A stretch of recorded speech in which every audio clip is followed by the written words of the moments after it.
Hey everyone, welcome back to Grappling with Life. Today we have Jerryn, I'm Coach Jerryn from Dubbo BJJ.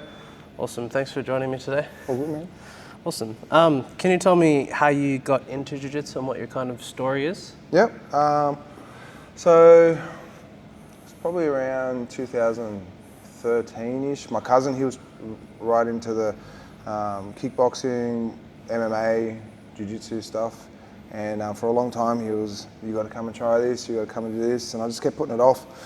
And yeah, after a year of being asked to do it, I kind of showed up, and we were in the school hall just around the corner here, primary school, and we had to put the mats out, do the training. Sometimes there was kids' footprints all over the mats because the mats were stored at the school. And then at the end of the training, packed them up, and then I went to a class, and that's all she wrote. I haven't stopped training since.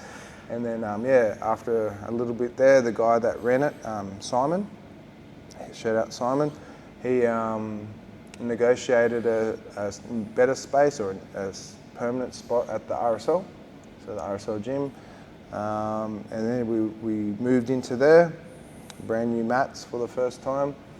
And we were there for probably 10 years-ish, or 8 to 10 years at the RSL, operating out of a squash court. And over the course of the time, I was a blue belt at the time, and he approached all of the regular trainers and said that he was going to close the gym. And I couldn't not do jiu-jitsu at the time. Like, ever since I first started, I trained every training session since I started, and I needed it. I needed jiu-jitsu, so I offered to take over, and he slowly transitioned me to purple belt under Parosh. And once I got purple belt, officially took over as coach, owner, and chipped away. And as of last month, we moved into the new spot. Yeah, so it's been roughly about 11 years in total now, and it's gone quick. Nice, man. That's funny, that story about the mats, because at the moment where I train, we train at a PCY, and we have to lay out the mats every time. And it's crazy. Sometimes you even find like bite marks on them and stuff. Little kids picking them apart and all that type of stuff. But funnily enough, I haven't got staph or any sort of disease yet. So I think in places where it's a lot hotter and a lot of sunlight, kind of clear. Okay. And what was it when you started doing jiu-jitsu that got you kind of really hooked or into it? Initially, it was just spending time with my cousin. I knew, and being competitive.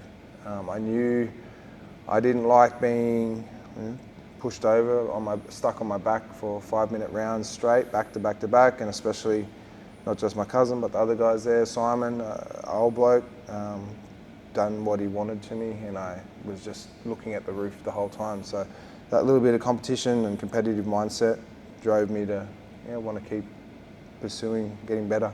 Yeah, cool. And you're quite good at jiu-jitsu, I would say. What is it that made you, I guess, do you feel like you accelerated quite quickly or improved quite rapidly when you did jiu-jitsu? I wouldn't say I'm all right. I'm not the best, but I'm getting there.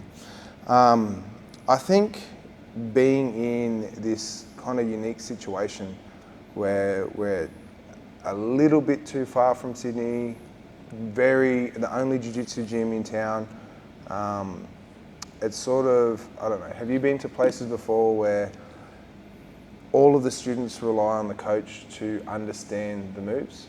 Yeah. Versus probably similar to where you have to figure things out for yourself. So I kind of got thrust into a position of coaching responsibility, purple belt, brand new purple belt, where I kind of had to figure things out for myself, and obviously with the guidance of Parosh, but a lot of the time the onus is on you to figure it out. And I think once you have those problem-solving skills or develop those problem-solving skills, it doesn't really matter what you're learning.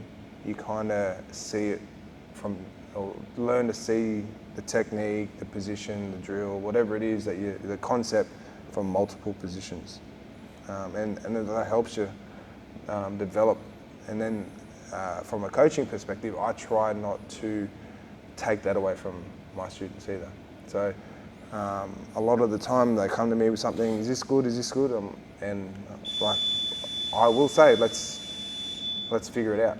If it works, if it doesn't work, everything's good if it works. If it doesn't work, we've got to work it out. And that's what I sort of promote with the guys here. Okay, that's very, very interesting. And I guess we are in an age now where most people are going to the internet immediately. Yeah. People have like particular figures in jiu-jitsu that they follow. So in terms of how you approach jiu-jitsu, are you almost exclusively just like problem solving and working through things yourself, or are you also looking at instructional material or anything? I have like, being under Parosh, he's got like a certain, like a syllabus for each belt level, stripes, belts, requirements and all that sort of stuff of knowledge. So I use that as my foundation. It's fairly explicit in, you know, what, like it covers a broad spectrum of positions and things like that. So it's a pretty solid foundation. And then I guess because I don't like to shut down, you know, the interest of everybody, I kind of use all of the students that bring in new positions and new techniques and things and workshop it with those guys. So that's kind of where I get my new ingredients to the recipes, and yeah, just the workshopping from there. And I watch a little bit of stuff, but to be honest, man, there's only so many hours in a day, and I'm pretty flat out, eh? Yeah. But yeah, I do keep it. I do like to encourage the guys to bring in the material to workshop, and I give my perspectives. They normally watch the tutorials and stuff and say, you're pretty close to what they were saying, or they said this, and so then I just sort of adapt what their sort of feedback is from the tutorials as well. Okay, interesting. And something we were talking about earlier that feeds into what you were just saying about being very busy and that there's not too much time in the day. Yeah. You have a very disciplined routine, I would say. You're here every morning, you're here every night. You're doing cardio, strength training, jiu-jitsu. Yeah. Can you talk a bit about kind of your mentality or approach to wanting to stay extremely disciplined and kind of competitive? Yep. So first of all, I am very competitive. I consider myself very competitive in terms of I expect high, you know, if you're committed to something, if I commit to something, I commit to it, all right? If I commit to training, or if I commit to coaching somebody, or whatever it is, I give it my all. In terms of my own training, I just like training. Yeah. I like routine of coming in, quiet mornings, and driving to the gym, thinking about what we're going to do, write it up on the whiteboard. I sort of balance my training, my strength and conditioning training, based on how I feel from the jiu-jitsu training of the night before. So if it was a high output the night before, or if I didn't get enough sleep or something, I keep the routine by turning up, because it's very easy to lose routine. And yeah, I just adjust the intensity of the training on the day, whether it's a yoga session or whether it's a full-on weightlifting session. It depends. It just depends on how I'm feeling from the night before, because at the end of the day, I've committed to coaching that night, so I've got to perform as a coach as well. Where does that come from? Have you always just been very disciplined and kind of competitive? Probably routine set from Dad as a young age. Like he, you know, growing up, we played soccer coaches, high expectations, things like that. And to this day, he's still one of the highest attenders at the gym at the RSL. So he still trains at 65 or something like that. So, yep. But yeah, it's sort of just modelled from parents. That's awesome. Those expectations, and the fact that I'm scared to stop training. Yeah. Is there any downside to being like so driven and disciplined, or do you think it's just like a really kind of good way to be? If the upsides always outweigh the downsides. Yep. The downside for me, sometimes I think a lot more people think the way I think. And then when the normal person doesn't train as much or isn't committed to the schedule as much as I am, I kind of take it to heart a little bit. Sure. But then over the years, you know, being coached for a while, you start to callous that emotion up, and you do understand people have other lives and things like that. So then as as my job is at times valuable. So I just try and make the time that people do spend on the mats worthwhile. That's very interesting. And in terms of like, I guess, committing so heavily to your training, is that about like, as you age, getting older, like wanting to stay as healthy as physically possible, or just maintain a good mental base? I think the more you can put into yourself, the further you can go. You see a lot of people suffer, like touch wood, I'm fairly injury. I haven't suffered a lot of injuries over the course of the last little bit. Hurt my knee once or twice, but that's about it. Like in terms of the jiu-jitsu training, as regularly as I do, the way you treat your body off the mats speaks volumes for how you perform on the mats. So I'm a big believer in that. So whether it's just working on your flexibility or your strength or whatever it is, there's always a weakness. If you can put a bit of time into that each day, chip away at whatever it is, you kind of armour yourself for the potential risks on the mat as well. Like that, the more you can sort of prepare yourself off the mats, I think that's the best way to sort of see injury prevention. Yeah, I think strength training especially is pretty massive for injury prevention. But there's a lot of, it's very easy to overdo it. Yes. Yeah, I've seen a lot of people, myself included, sometimes you have to learn the gears for strength training and all that type of stuff, because you don't want to, like for me, I don't want to burn myself out in the strength, and then when come to the mat, comes time to do jiu-jitsu, the fun part, have no go left, no fuel in the tank. It's not fun when you're tired and people don't give a crap. They want to tap the black belt out. So absolutely, you got to sort of balance that balancing act, and it's all a learning curve too, man. Like no one's perfect. Everyone gets it wrong at least once. Yeah, something very interesting you said earlier that I've also heard recently is, people might look at you, for example, and say you're so extremely disciplined and motivated, but you also said that you have such like a love for jiu-jitsu and you enjoy it so much. It's like, at what point is it like discipline, or at what point do you just love training, you know? Yeah, exactly. Like, I was listening to something a few weeks ago, and I think I shared it with the group chats, and it was, at what point in your training do you stop doing jiu-jitsu and you just are jiu-jitsu? Like, it's just a part of you. So I was trying to think, and I'm like, that probably happened I just adopted it very quickly into what, like I just made the choice, that's what I want to do. That's who I am. You know, once you get past that blue belt, I'm a blue belt or I'm a purple belt, you're just like, I'm just turning up the training now, I don't care what belt I am. I think that once it's that point, it's just, you turn up because that's what you do, and that's what you like to do. Do you know like what it is that you love about jiu-jitsu so much exactly? My favorite thing, and this is coming from a bit older, an older perspective now, is seeing the dads or the mums training with their kids. That's my favorite thing, and that's I'm only recently just getting my kids into like on the mats and training and things like that as well.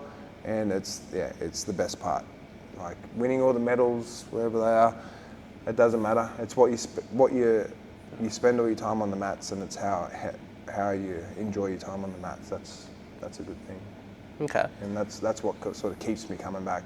I keep training because I want to be fit for when I can hand out a ass kicking to my kids when they're old enough. Yeah, cool.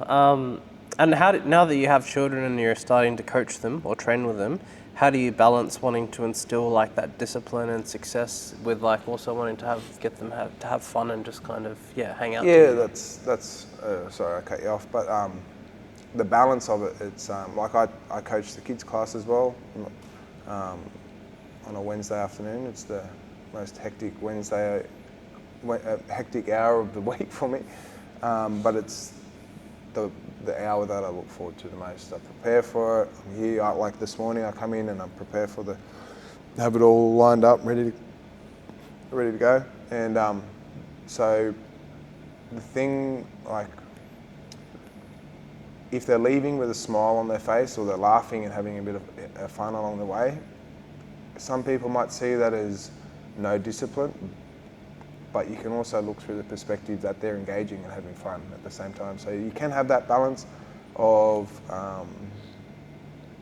mucking around, like could be seen as mucking around or not listening or whatever it is, but if at the end of the day, if they're having fun, they turn up regularly and they're engaging in most of the tasks throughout the hour, kids are still going to be kids and they're going to switch off or daydream for a little bit. So it's, engaging them and having fun, and yes, regular. If they're regular and they keep coming back, they're eventually going to click in. They're going to remember things.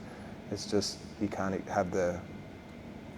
expect somebody that's 8 years old or 6 years old to have the same discipline as an adult.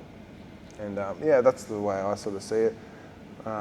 Obviously, it's a different conversation getting kids ready, because a lot of kids want to take the easy way out a lot of the time. I don't want to do this, I don't want to go. But once they're on the mats, just like everyone else, they have fun. So you just got to have that, hold the line, get them here, and then they're good to go.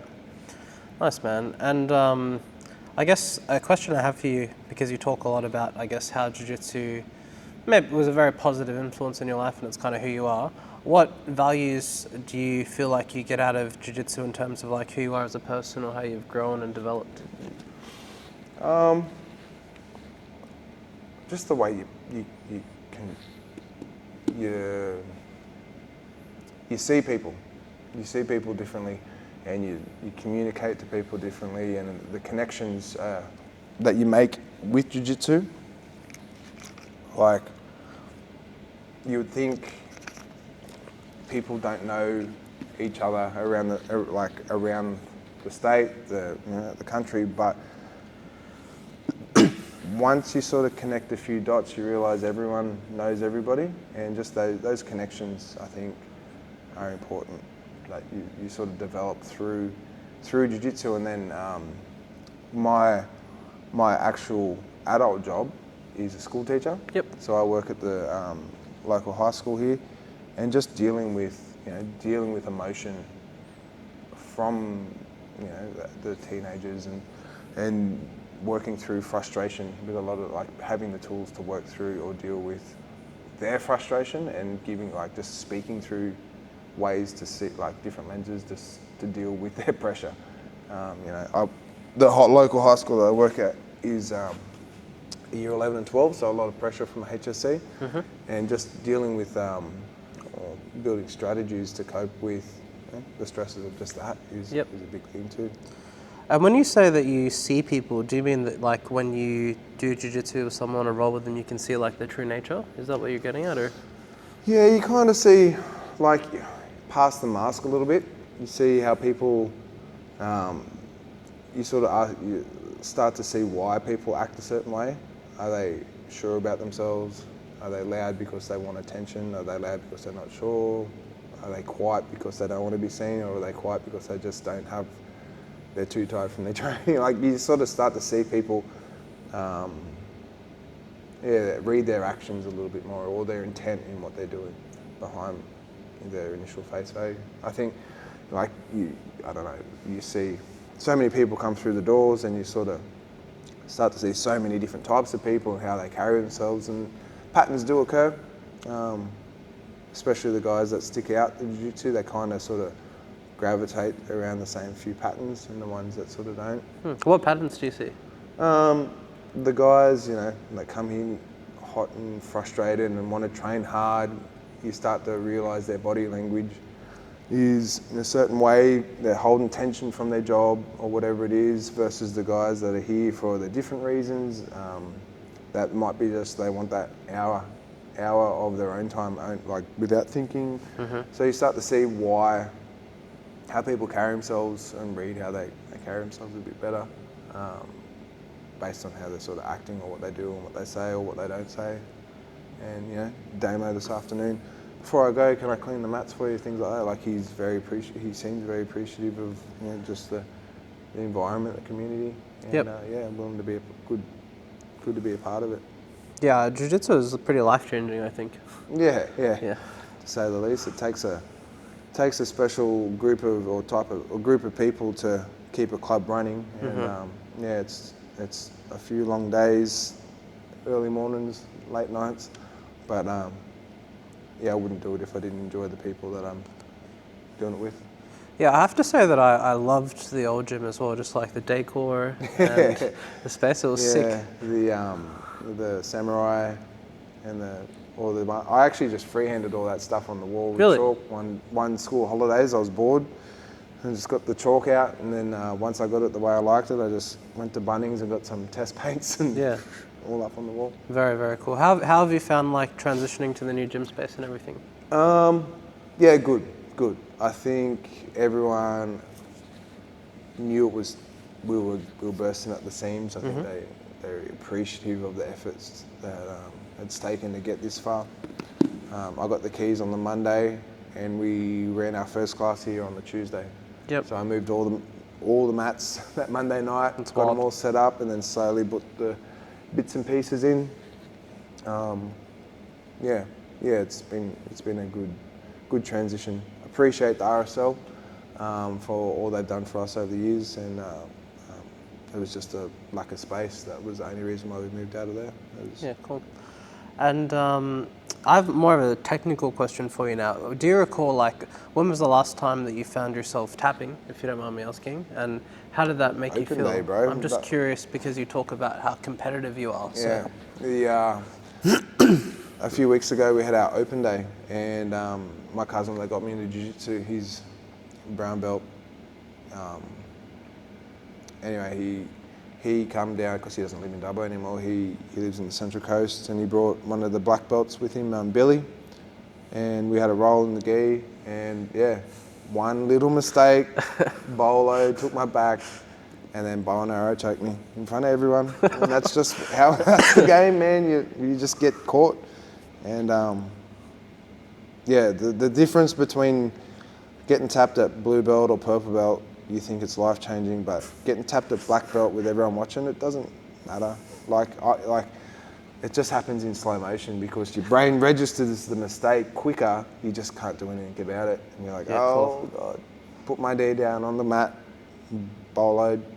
That's good. So you didn't really mind? It was no big deal? No, like competition is a different mindset, but on the mats, training,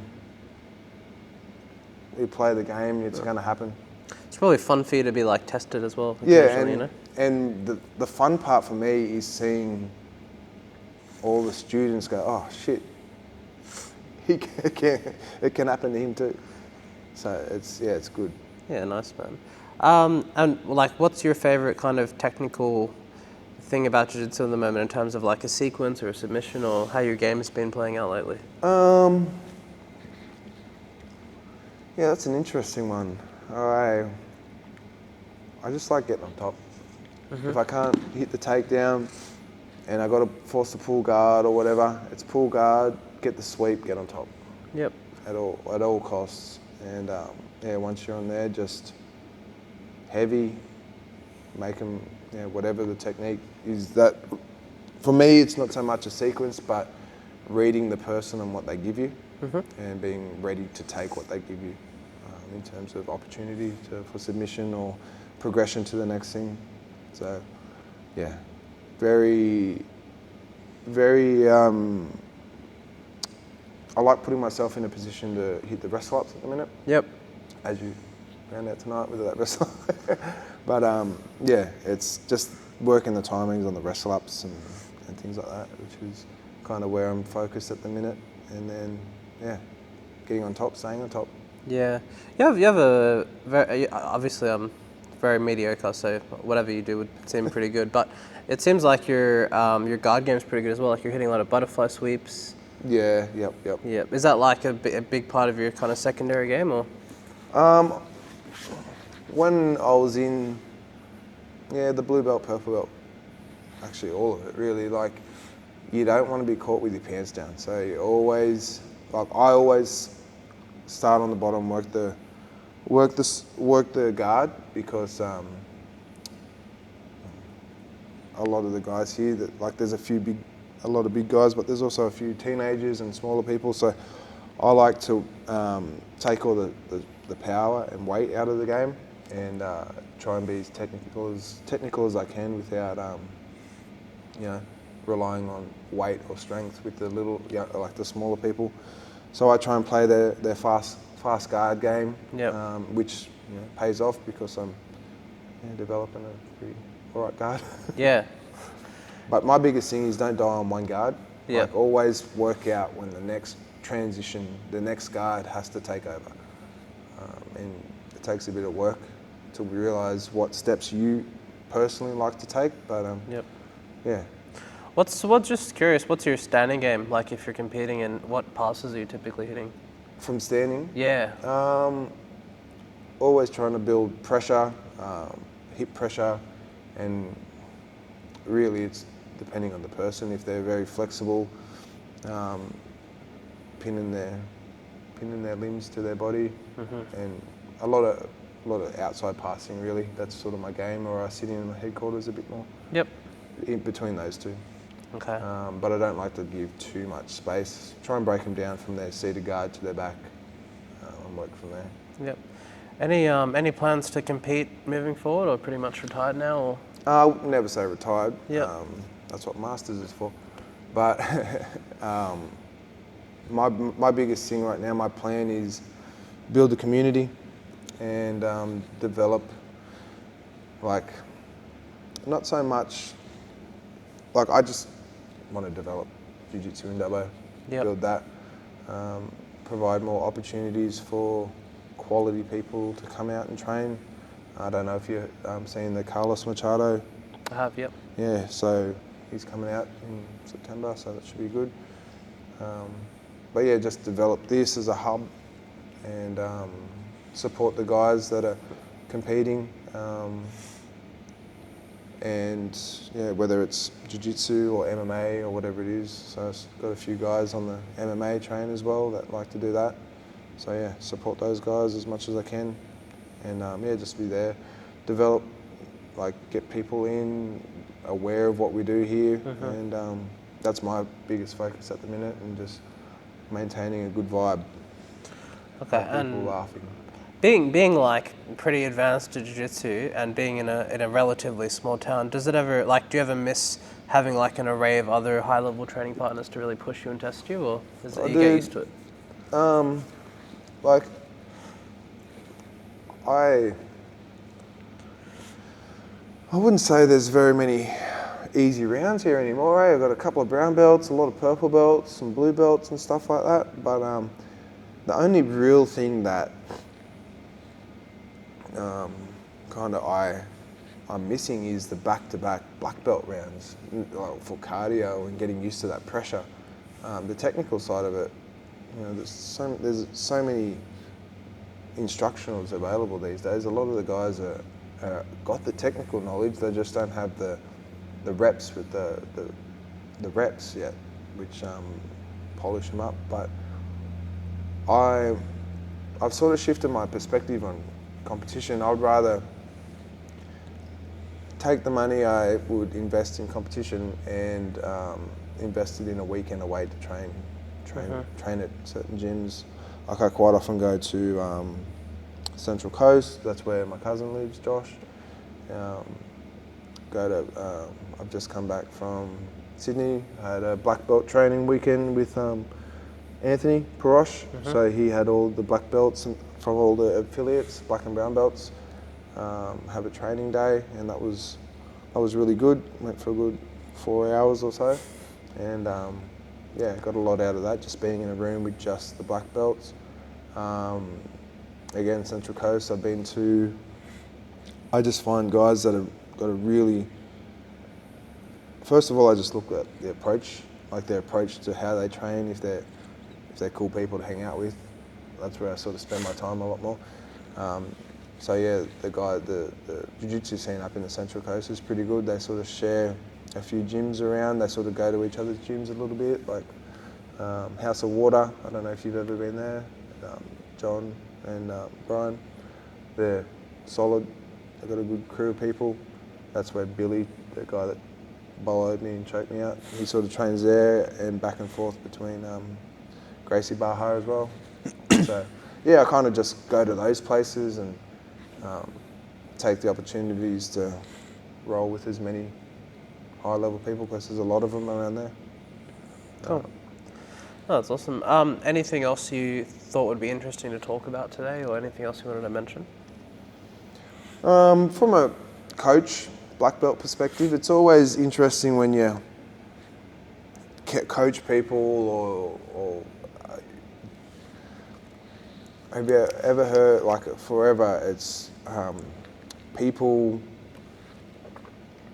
when you're rolling, like the respect stays to the side where there's rolling. All right, so it's if you're rolling someone, yes, respect them like you'd respect everyone else, but don't give an upper belt all of the respect during a roll because they're going to take it. Yeah. All right, and then you're half a step, 2 steps, 3 steps behind right from the start. Training's training, no matter who you are, everyone's the same. Doesn't matter what colour belt you are. I really believe give everyone the same amount of equal treatment of respect, and then after, then they turn back into the coach or the black belt. But when you're rolling or whatever, it's I'm going to show you my best skills versus your best skills. That is actually very interesting. The last person I interviewed, he was a black belt in Adelaide, and he said exactly the same thing. He's Korean. Oh, okay. And so obviously in Asia there's that massive sense of like cultural respect in coaches and stuff. Yeah. And he said when you come to Australia, a lot of people like don't give a fuck and they just want to murder the coach. But I can relate to that because I train so remotely, I only ever really get to like drop into gyms for like a day or something. Yep. And I don't want to come in like a spaz and like, you know what I mean, like try too hard. And that's why I always start seated as well. Yeah. Like I would prefer to stand and try to implement like a passing or a top game, but I feel like, I don't know, I don't want to be like brand new and come in and like try to stand up. I suppose it would be different. It would be like, it is different coming to a new gym. Yeah. But if you're training regularly at a certain gym, and you're rolling that upper belt, you got to give them everything that you got. Yeah, absolutely. Especially if they're like you back and forth. That's how you get better. Yeah. Like you probably wouldn't get better getting smoked by a black belt every day, but if you've got that person that's a little bit ahead of you, a little bit behind, you've got to have those hard rolls and then respect each other after. Look after each other after. That doesn't mean ripping heel hooks and things like that, but it means giving them the respect of a hard roll. Yeah. I think when like, for me as well, like if I'm rolling against a black belt, I know that the gap is like so big that I almost feel silly like trying to. Yeah, outthink yourself. Yeah. You're like, oh shit, what's the point of grabbing that? They're just going to do this. So what's the point of doing that? And then it's also just like, I don't know, like if you feel almost silly like trying your best because you're like, even if I try as hard as possible, it's still going to be so easy. So it's, I don't know, it's hard to explain. Do you know what I mean? Yeah. That's a big thing for me as well sometimes, I think. Yeah. Like I feel like I don't want to seem like I'm trying too hard, like as if I believe that I'm going to magically tap a black belt out or something, you know? It's like a whole head thing, I guess, but yeah. Tell you what, they're not thinking about that. They're just thinking, all right, this guy's got some moves. Yeah, but you're right. Like once you're familiar and comfortable in a gym, I love having extremely hard rolls. And that was what was great about my first coach. He just used to absolutely dog walk me. Yeah. And you know, we'd just go full pellet, and that was great. But yeah, it's just hard like coming into a gym for the first time, I think, you know, for a drop-in. 100%. And I'm the same way. Like whenever I go anywhere, unless it's a comp class or something, like I generally start on the ground, seated or whatever, and just I think that's rely on the guard for a little bit and feel it out. That way you can sort of control the tempo a bit. And yeah, very obvious that being a big person walking into the gym, you don't want people to not roll with you, thinking that you're going to hurt them and things like that too. But yeah, like it's a combat sport. You kind of have to expect to get a little bump here or there. And I think that shows that people, the competitor coming out of me again, like they respect the hardness of the roll. So. Yeah. Awesome. Any other kind of things you were thinking about that you wanted to cover or talk about?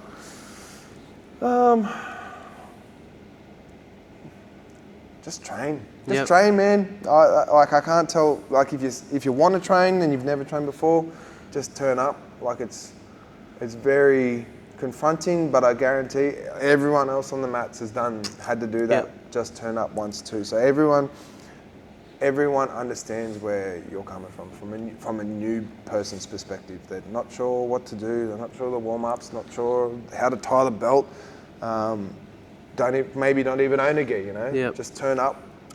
Most gyms would have spare gis and things like that, and really, everyone is excited to have a new training partner.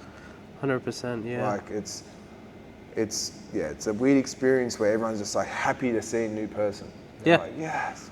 Yeah, absolutely. All you have to do is have the courage to walk in the door the first time, and then from there it's going to be fine, really. Or listen to the person trying to drag you to the gym. Yep. Just listen to them. Turn up. Just suss it out. Even if you don't like touching people, like you get used to it. Yeah, and it might actually be like completely life-changing as well. Yeah. I've had a few people come in and go, look, this is way out of my comfort zone, and then 6 weeks later, you wouldn't even pick that they were uncomfortable to start with. It's just you're getting used to getting used to something. And you'll probably see them walking with more confidence or talking to people Yeah. more calmly a few weeks Chatting later. to everyone, being more social in the group chats and things like that, and just enjoying a lot of what jiu-jitsu has to offer. Awesome. So for anyone that may be interested in training with you, can you just tell us a bit about like your gym, where to find you, how to contact you? So we've just moved up into Blue Ridge, which is in Dubbo, that's up near Bunnings, and 5/11 Asset Way. We're still getting the signage put up on the place, but it's a little tricky to find on Google Maps and things like that. But you'll see it from the front if I have the sign when we have the signs out. Essentially just turn up. Just like as easy as that sounds, that's what you have to do. Just turn up. I'll say hello, give you a form to fill out, and you just come and watch or come and do it. Like it's pretty much as easy as that, eh? Like I want people to train, and I want it to be as easy as possible for people to train. That's it. Awesome. I would say extremely nice facility, crazy mat space, really friendly coach, very technically proficient, good culture, good environment. Always been extremely welcoming to me, so give it a try, really. Yeah. Yeah, come train. Cool. Thanks, man. All good, bro. Thank you.